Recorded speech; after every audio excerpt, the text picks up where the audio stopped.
ఇంతింతి కాళ్ళు, ఈ పువ్వుల పొట్లాల్లా ఇంతంత పాదాలు, దానికో ఇంత బొటనవేలు, ఇంతంత వేళ్ళు, ఇంతంత గోళ్ళు, ఎర్రటి అరికాళ్ళు, ఆ రెండు కాళ్ళు ఇలా ఓ ఎడంచేత్తో పట్టుకుని పైకెత్తి ఇలా కుడి చేతిలో పెట్టుకుని, చూసావా యశోద, ఈ రెండు పాదాలు అచ్చు మా నందబాబా పాదాలే, ఇలాగే వెడల్పుగా ఉంటాయి మా నందబాబా పాదాలు అని పోలిక చెప్తుంటే యశోద మురిసిపోతుంటే, నిజంగా నందబాబా పాదాలు ఆ పాదాలు, ఆ పాదాల్ని చూపించి చెప్పి వాళ్ళ అరికాళ్ళకి పసుపు రాసి ఆ పాదాలకి రాసి ఎక్కడ ఆ కాలుకున్నటువంటి గుత్తి నిప్పెడుతుందోనని మృదువుగా పసుపు రాస్తుంటే, క్షీరోధన్వత్ ప్రదేశే శుచిమణి విలసత్సైకతే మౌక్తికానాం మాలాక్లుప్తాసనస్థ స్ఫటికమణి నిభైర్మౌక్తికైర్మండితంగ శుభ్రైరభ్రైరదభ్రైరుపరి విరచితైర్ముక్త పీయూషవర్షై ఆనందీన పునీయాత్ తరినళిన గదా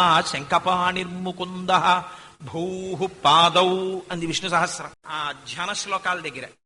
భూ పాదౌ, సమస్త భూమండలము ఆయన పాదములుగా ఉంటుంది.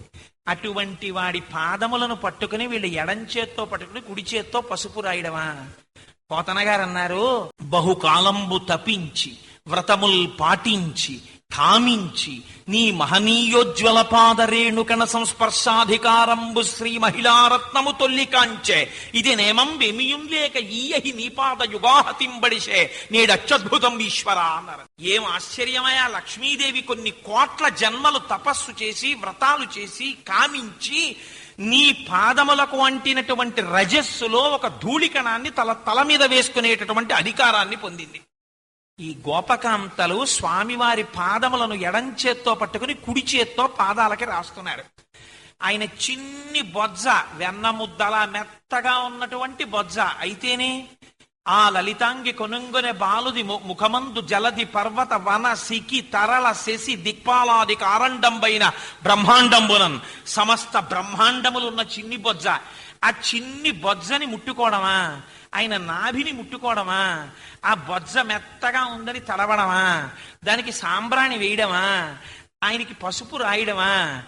పైగా నీళ్లు ఒక్కసారి ఏ చెంబుతోనో పోసేశారనుకోండి, ఆయన ఉక్కిరి బిక్కిరి అయిపోతాడని ఇలా దోసిళ్లతో నీళ్లు తీసి ఆయన మీద పోస్తూ ఉండడమా? పోస్తున్నప్పుడు ఆయన తొడలు ముట్టుకోవడమా?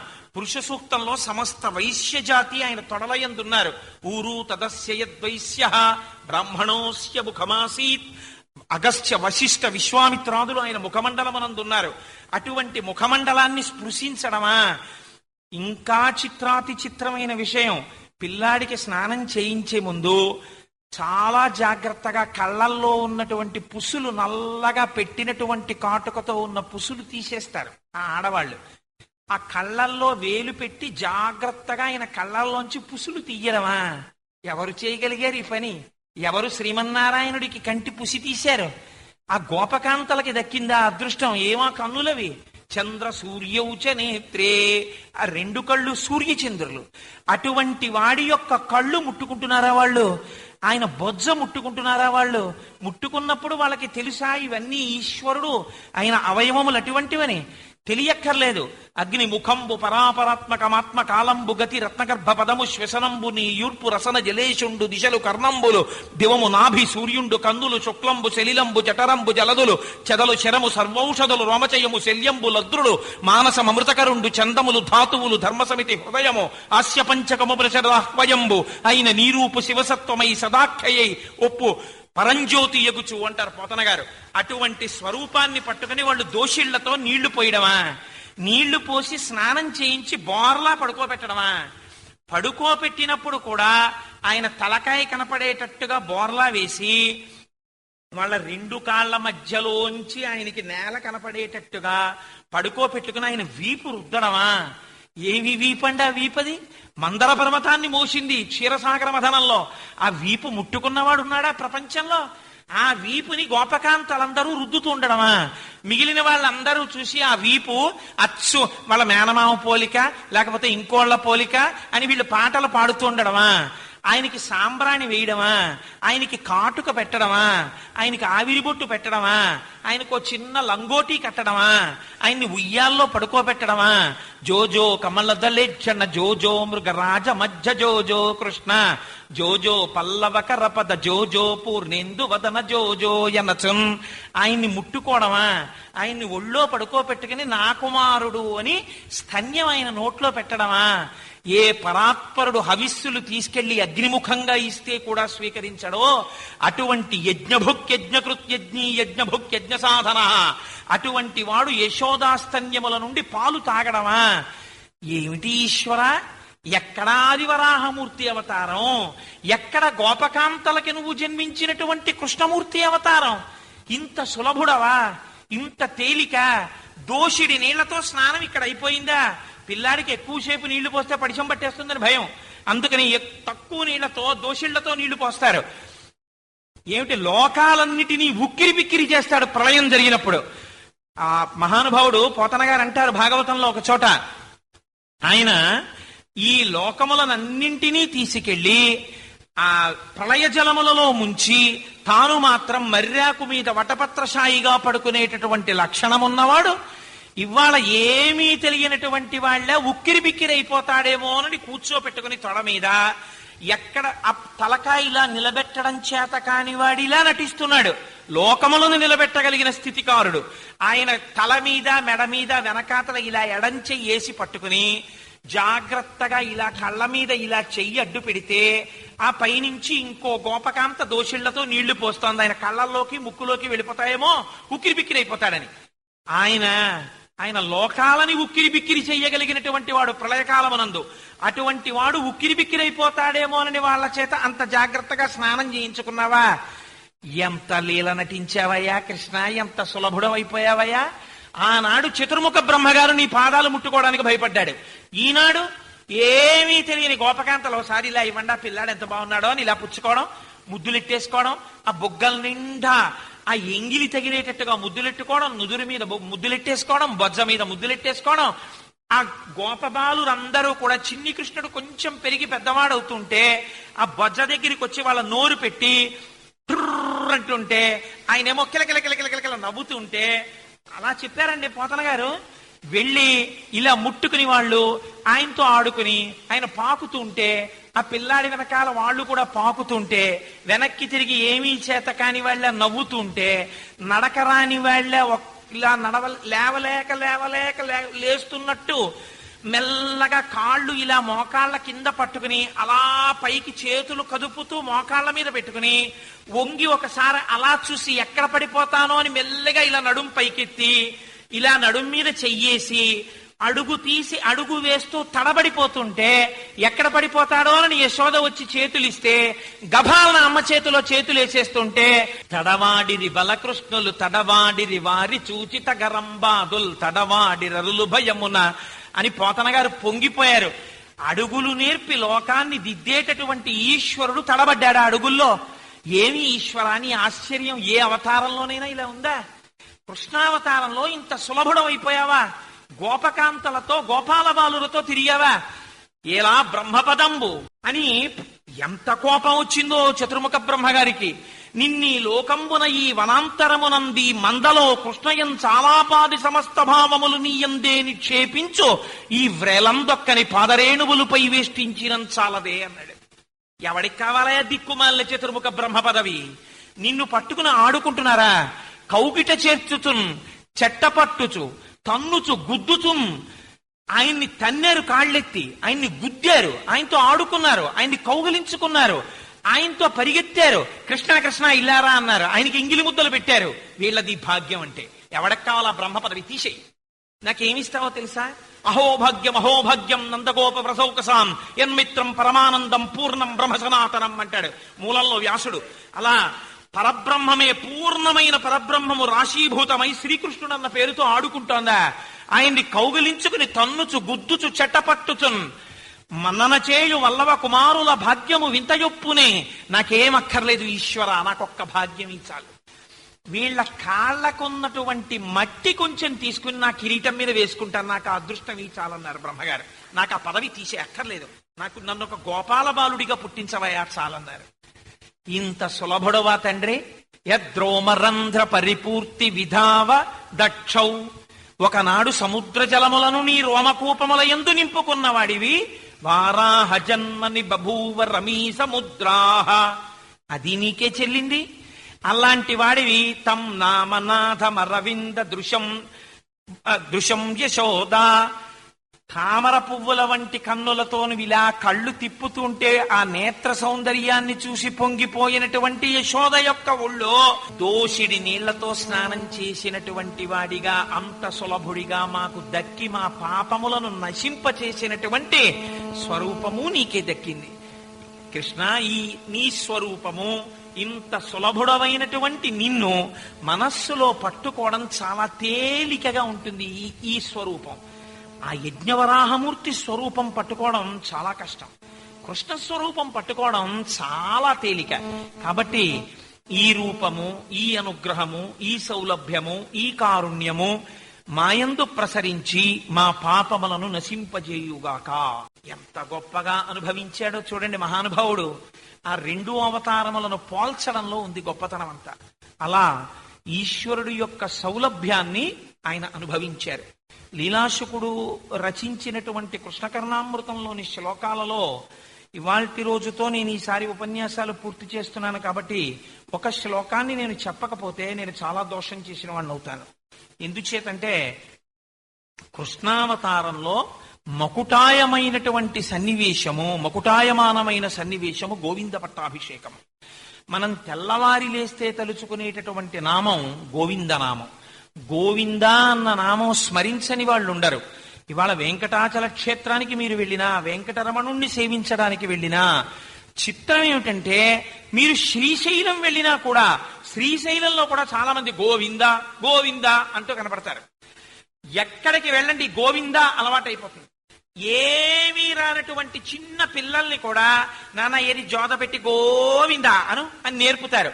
పిల్లల చేతులు కొంచెం కాస్త తేలికగా ఇలా అనడం వస్తే వాళ్ళ 2 గుప్పిళ్ళు అమ్మ చేతిలో పట్టుకుని వాడిని ఒళ్ళో కూర్చోబెట్టుకుని అమ్మ వాడి 2 చేతులు పట్టుకుని ఏది గోవింద చెప్పు గోవింద చెప్పు గోవింద చెప్పు అంటే ఆ 2 చేతులు గోవింద అని ఇలా నెత్తి మీద పెట్టి ఇలా తీస్తుంటే వాడికి ఇంకా గోవింద అనడం రాకపోయినా ఆ నామంలో ఉన్న మహత్తేమిటో తెలియదు. కానీ దేవుడిలాంటి పసిపిల్లాడు 2 చేతులు బిగించకుండా జోద పెడుతూ గోవింద అంటున్న అమ్మ నోటి వంక చూస్తూ అమ్మ గోవింద అనగానే కిలకిలకిలకిల నవ్వుతాడు. ఇంకా అనడం రానప్పుడు ఏముందో చూడండి శక్తి ఆ నామంలో.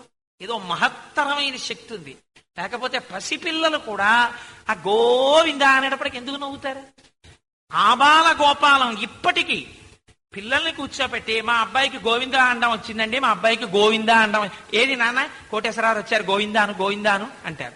అంటే ఆ పిల్లలు వాడు ముందు మొరాయిస్తాడు అంటాడు, మంచివాడు కదా కోటేశ్వరరావు మెచ్చుకుంటారా, సంతోషిస్తారా, ఆయన ఎన్ని మాటలు గోవిందా గోవిందా అని చెప్తుంటారా, అను నాన్న అంటారు. అంటే ఆ పిల్లలు ఇలా తల మీద చేయి పెట్టుకుని గోవింద అన్నాడు అనుకోండి, నా అంత స్పష్టంగా అనరు వాళ్ళు తన చిన్ని నోటితో చిన్న పిల్లాడు అలా కూర్చుని గోయిందా అన్నాడు అనుకోండి, ఆ అనడంలో కూడా ఎంత ఇంపు ఉంటుందో. పసిపిల్లలతో ప్రారంభించి ఆఖరికి ఒక వ్యక్తి శరీరాన్ని వదిలిపెట్టేసినా సరే తీసుకెళ్లిపోతూ కూడా గోవిందా గోవిందా అంటూ 7 కొండలెక్కితే గోవిందా గోవిందా అంటూ ఎక్కుతారు.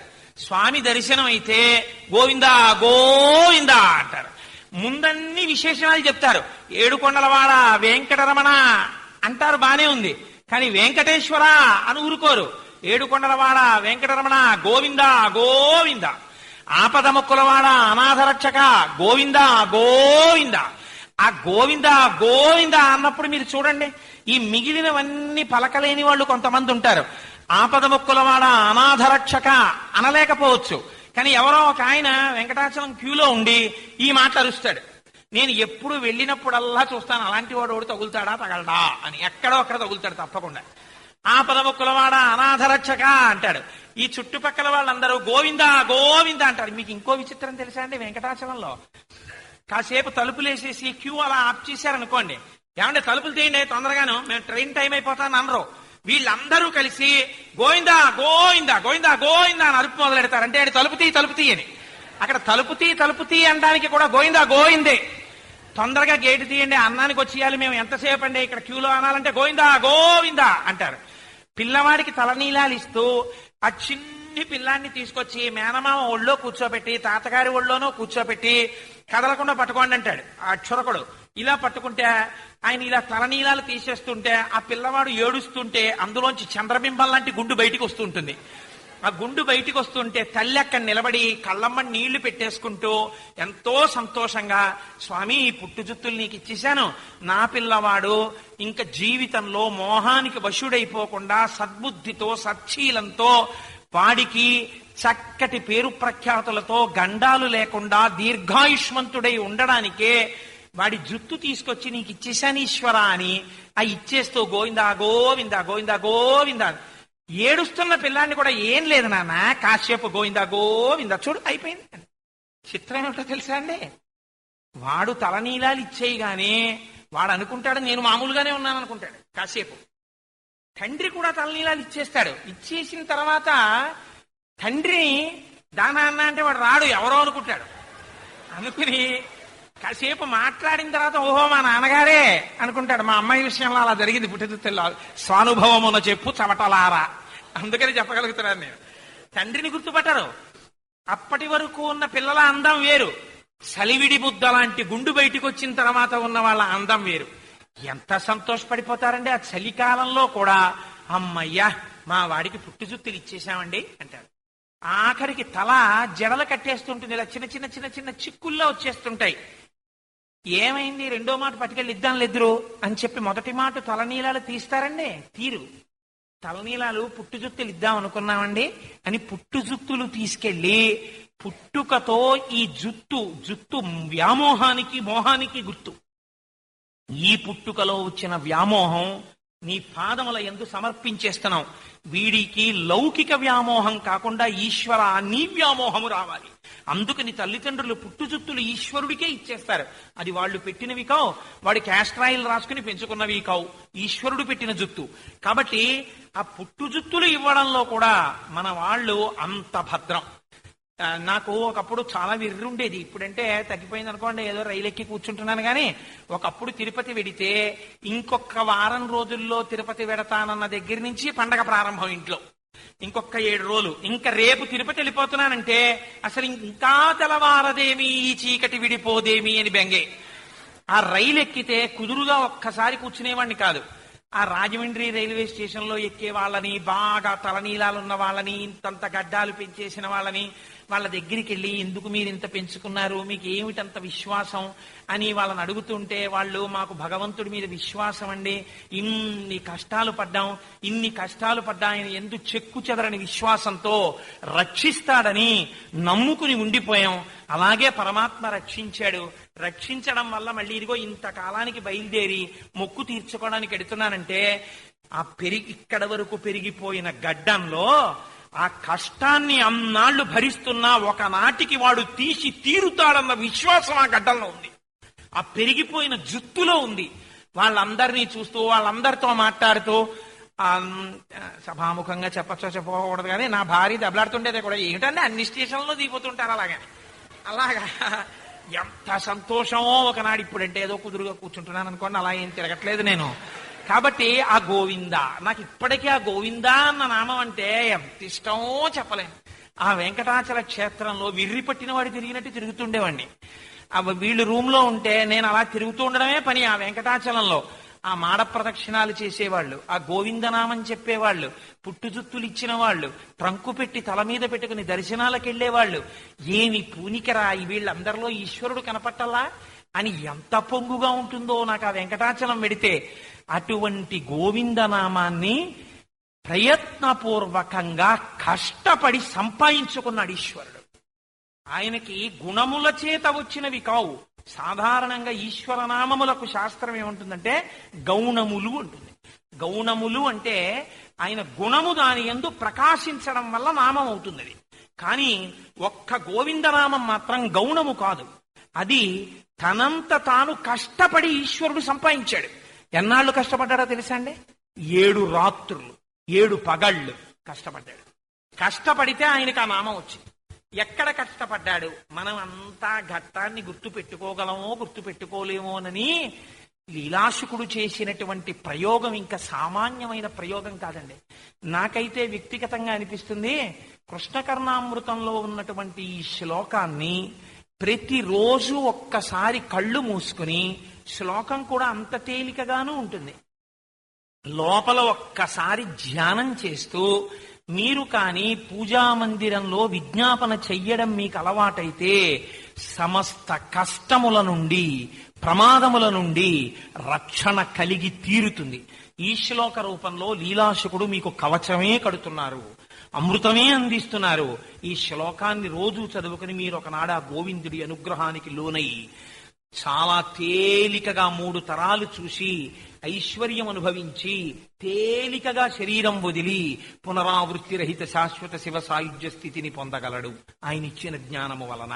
కనుక చూడండి, అందులో ఆయన అంటారు, ఒక్కసారి మీరు ఆ చిన్ని కృష్ణుడు యొక్క మూర్తిని మనస్సులో ఊహ చెయ్యండి. చిన్ని కృష్ణుడు చిటికిన వేలు మీద ఆ గోవర్ధనగిరిని ఇలా ఎత్తి పట్టుకున్నాడు. ఇలా ఎత్తి పట్టుకున్నటువంటి కృష్ణుడు తన ఎడం చేతిని తీసుకెళ్లి ఇలా నడుం మీద పెట్టుకుంటాడు. ఇలా నడుం మీద పెట్టుకునే ముందే పిల్లన గురువుని తీసుకెళ్లి తన దట్టిలో దోపేశాడు. ఆ పశువుల్ని పిలిచేటటువంటి బూర ఉంది, ఆ బూరని కూడా దోపేశాడు. దోపేసి జాగ్రత్తగా ఇలా నిలబడి ఇలా గోవర్ధనగిరిని ఎత్తిపట్టి ఎడంకాలుతో బాగా ఊంచుకుని కుడికాలు కొద్దిగా ఇలా ఉంచి ఇలా నిలబడినటువంటి కృష్ణుణ్ణి ఎన్ని రూపాలుగా ఆనందిస్తాడో చూడండి లీలాశుడు. ఆయన అంటాడు, ఆనందే నయశోదయా. లీలాశకుడి యొక్క గొప్పతనం అంతా అక్కడ. కొడుకు ప్రయోజకుడు అయ్యాడు అనుకోండి, ముందు సంతోషం ఎవరిదో తెలుసా అండి? తల్లిదే. అప్పటి వరకు ఆవిడ అంటుంది, ఏమండి మన అబ్బాయి ఇంజనీరింగ్ చదువుకుంటున్నాడు, మన అబ్బాయికి ఫీజు పంపించారా, మన అబ్బాయికి అది పంపించారా, మన అబ్బాయికి ఇవాళ ఊరగాయ పంపించమన్నారు, వాళ్ళ కొలీగ్ ఎవరో ఇక్కడికి వచ్చిందిట పట్టుకెళ్ళి ఇచ్చారా, పట్టుకెడుతుంది అంటుంది. ఆ కొడుకు చాలా ప్రాజ్ఞుడై, అమ్మ నాకు గోల్డ్ మెడల్ వచ్చిందమ్మా యూనివర్సిటీలో అని ఫోన్ చేశాడు అనుకోండి. ఆవిడ అంటుంది, వెంటనే ఆ ఫోన్ రిసీవ్ చేసుకుని భర్త అంటాడు, ఏమిటంత పొంగిపోతున్నారంటుంది. ఏం లేదు, మన అబ్బాయికి గోల్డ్ మెడల్ వచ్చిందంటుంది. ఆవిడేమంటుందో తెలుసా అండి? నా కొడుకండి 9 మాసాలు మోసి కన్నానంటుంది. ఎంత ఆనందం అమ్మా తీసి నా పెట్టుతుంది వెంటనే. అది స్వార్థం అని నేను అన్నాను. తల్లి ఆనందానికి అవధులుండవు. అందులో నా కొడుకు అంటుంది, ఎంత పొంగిపోతుందో తల్లి. లోకమంతా ఏడ్చింది ఆ రోజున. ఎందుకని? మీరందరూ వెళ్ళి సజ్జోమృత్యువు పొందరాల్ కురుయుడి శౌర్యంబవార్యంబుగన్, గోవులు జనులు ఉత్తరక్షణం చచ్చిపోయేటట్టుగా మీరు వెళ్ళి పెద్ద పెద్ద వడగళ్లతో వర్షం కురిపించండి అన్నాడు ఇంద్రుడు. మేఘాలు వచ్చేసాయి, ఆకాశం అంతా చీకటి కమ్మేసింది.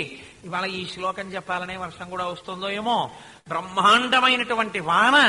ఇంత వాన పడిపోతుంటే ఆవులు దూడలు మోరలెత్తి అరుస్తున్నాయి. అందరూ వెళ్ళి ఒక్క మాట చెప్పారు, ఈ ఉరుములు ఈ మెరుపులు ఈ యచనుల ఘోషములను ఈ జలధారల్ నీయాన మున్నిరుంగము కుయ్యాళింప గదయ్య గుణరత్న నిధి. కృష్ణ చూసావా, ఈ ఉరుములు ఇంతంతగా మేము ఎప్పుడు చూడలేదు, ఈ మెరుపులు చూడలేదు, ఇంతటి వర్షధారలు మేము చూడలేదు, ఇంత వర్షం పడిపోతోంది, మమ్మల్ని రక్షించవా అన్నారు. అనేసరికి నేను ఎలా రక్షిస్తాను, ఉండండి ఎవరితో అన్నా మాట్లాడి గొడుగులు తెప్పిస్తాను, ఎన్ని గొడుగులు అయితే సరిపోతాయి అని ఆయన అనలేదు. ఏ గోవర్ధనగిరికి ఇప్పటిదాకా యాగం చేశారో ఆ గోవర్ధనగిరిని సునాయాసంగా ఇలా పైకెత్తేశాడు. ఎంత సులువుగా పైకెత్తాడో చెప్పడానికి పోతన గారు వేసిన ఉపమానం లాంటి ఉపమానాన్ని ఎవరు వేయలేరు.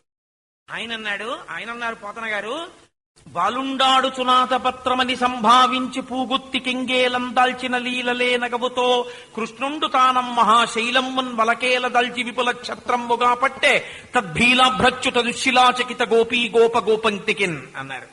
ఆ గోవర్ధనగిరిని ఇలా పైకెత్తి చిటికిన వేలి మీద పట్టుకుని నిలబడితే పరిగెత్తుకుంటూ వెళ్ళిపోతున్నటువంటి పిల్లవాడు ఆ ఇంటి పెరట్లో పూసినటువంటి ఒక లిల్లీ పూల చెట్టు నుంచి లిల్లీ పువ్వు తుంపేసి ఇలా పట్టుకోవడం ఎంత హేళగా పట్టుకుంటాడో అలా ఎత్తి పట్టుకున్నాడు.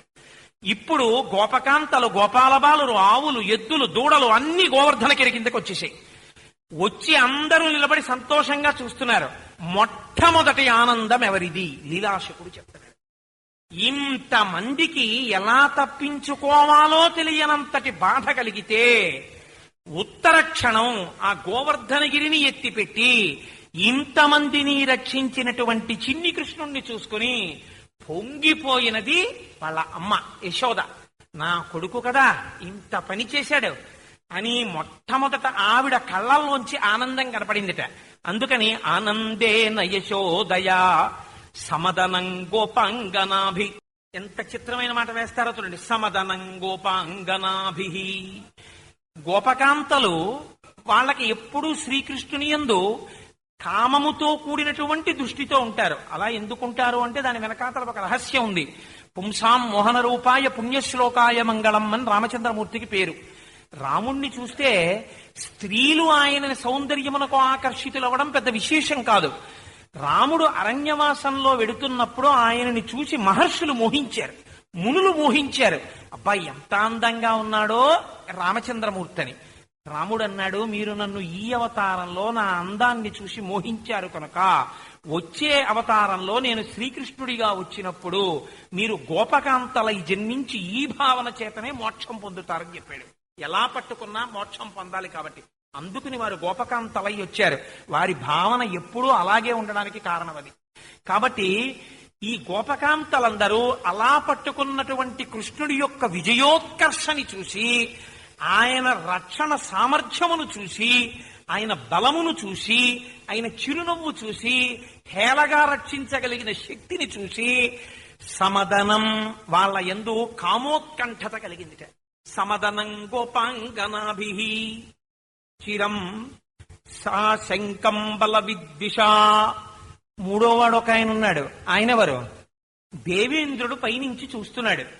ఆయన ఒక మాట చెప్పాడు. ఎవరి మీద కోపం అంతా ఆయనకి? వీళ్ళందరూ ఈ నందవ్రజంలో ఉండేటటువంటి గోపాల బాలురు, గోపకాంతలు అందరూ ఇంద్రుడికే యజ్ఞం చేసేవారు. ఆ ఇంద్రుడికి చేస్తున్న యజ్ఞాన్ని మాన్పించి గోవర్ధనగిరికి యజ్ఞం చేయించిన వాడు కృష్ణ పరమాత్మే.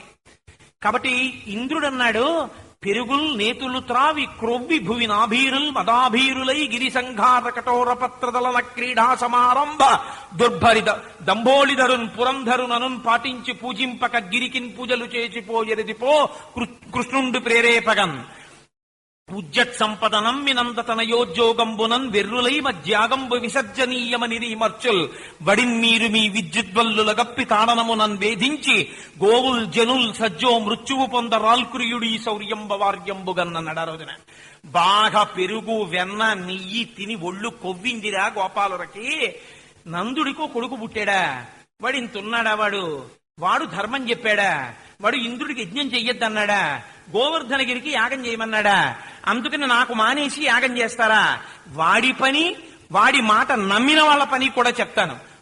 వెళ్ళి పిడుగులు, మెరుపులు, వర్షం, ఆ తర్వాత దానితో పాటుగా వడగళ్లు కురిపించండి అన్నాడు. మేఘాలు కురుస్తున్నాయి. ఇప్పుడు వీళ్ళందరూ దెబ్బతింటారు. వీళ్ళందరూ ఏం చేస్తారు? చూసావా కృష్ణ, మేమందరం హాయిగా ఇంద్రుడికి యాగం చేసేవాళ్ళం, నువ్వు ఊరుకున్నావా? గోవర్ధనగిరికి యాగం చేయమన్నావు, చేశాం. చూసావా ఎంతటి ప్రమాదం వచ్చిందో అని అందరూ కృష్ణుడి మీద తిరగబడతారు. కృష్ణుడు రక్షించలేక నిలబడిపోతాడు. వీళ్ళందరూ చచ్చిపోతారు. లోకానికో పాఠం తెలిసొస్తుంది. వజ్రాయుధాన్ని పట్టుకుని పర్వతాల యొక్క రెక్కలు నరికినటువంటి ఇంద్రుడి పట్ల అపచారం చెయ్యకూడదని లోకాలకి తెలుస్తుంది. కాబట్టి అలా కురవండి అన్నాడు. ఆయన మాత్రం ఊహించాడా? పెద్ద నవ్వు నవ్వుతున్నాడు. వర్షం ప్రారంభం అయ్యేసరికి ఎప్పుడైతే గోవర్ధనగిరిని ఎత్తి ఆయన పట్టుకున్నాడో అందరూ గోవర్ధనగిరి కిందకి వెళ్ళిపోయారు. దాని మించి వర్షధారలు గొడుగుకి కట్టినటువంటి పూలహారాలలా అలా జారిపోయి పడుతున్నాయి తప్ప ఒక్కడు తడవలేదు, ఒక్కడు మరణించలేదు. అందరూ గోవర్ధనగిరి కిందకి చేరిపోయారు. ఇప్పుడు ఆయనకి అనుమానం వచ్చిందిట. సాశంకం బల విద్విషా. ఏమిట్రా రాత్రుళ్ళు పగళ్ళు 4 రోజులైపోయింది, 5 రోజులైపోయింది, 6 రోజులైపోయింది, పోనీ ఏదో తుఫాన్ వచ్చేటట్టుందని వాతావరణ పరిశోధనా కేంద్రం వాళ్ళు హెచ్చరిక చేస్తే ముందుగానే బియ్యం తెచ్చుకున్నారు, పల్లప ప్రాంతాలు ఖాళీ చేశారు, బాగా ఎత్తైనటువంటి తుఫాన్ రక్షణ కేంద్రాలలోకి వెళ్ళిపోయారు, ఇళ్లల్లో అంతా జాగ్రత్త చేసుకున్నారు, కిరసనాయిలు తెచ్చుకున్నారు, దీపాలు వెలిగించుకున్నారు, వేడిగా వండుకున్నారు, చక్కగా తిన్నారు, కిటికీ తలుపులు వేసేసుకున్నారు, పడుకున్నారు అనుకుందామా? నేనే ఎవరికి నోటీసులు పంపలేదే, ఉత్తర క్షణం కురిపించాను వర్షం. వాళ్ళ దగ్గర అన్నం లేదే, ఒకవేళ ఉన్నా ఒక పూటకి సరిపోతుంది. మరి వీళ్ళు 1 రోజు అయిపోయింది, 2 రోజులైపోయింది, 3 రోజులైపోయింది, 4 రోజులైపోయింది, 5 రోజులైపోయింది. లోపలున్న వాళ్ళకి అన్నం ఎక్కడది, లోపలున్న వాళ్ళకి నీళ్ళెక్కడివి? వీళ్ళకి ఎవరు రక్షిస్తున్నారు, ఎలా బతుకుతున్నారు? పైగా ఉన్నవాళ్ళు ఎలా ఉన్నారు? శుభ్రంగా తిన్న వాళ్ళు ఎలా ఉంటారో అంత హాయిగా ఉన్నారు.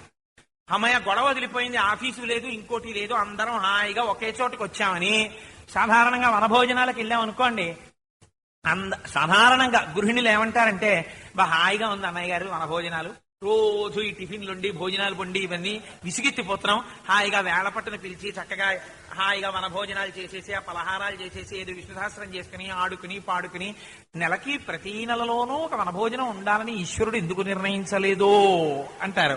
ఒక్క కార్తీక మాసమే ఎందుకు పెట్టాడో అని.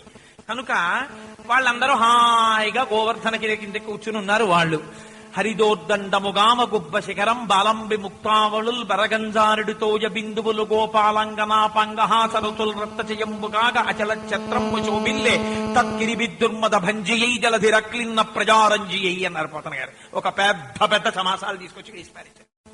వాళ్ళందరూ ఎంత సంతోషంగా చూస్తున్నారంటే ఆ గోపకాంతల యొక్క కళ్ళల్లోంచి వచ్చేటటువంటి సంతోషముతో కూడినటువంటి ఆ మిరిసిపోతున్న చూపులు స్వామికి పట్టినటువంటి నీరాజనాల్లో ఉన్నాయి. అంత హాయిగా కూర్చున్నారు. 7 రాత్రులైంది, 7 పగళ్ళయింది.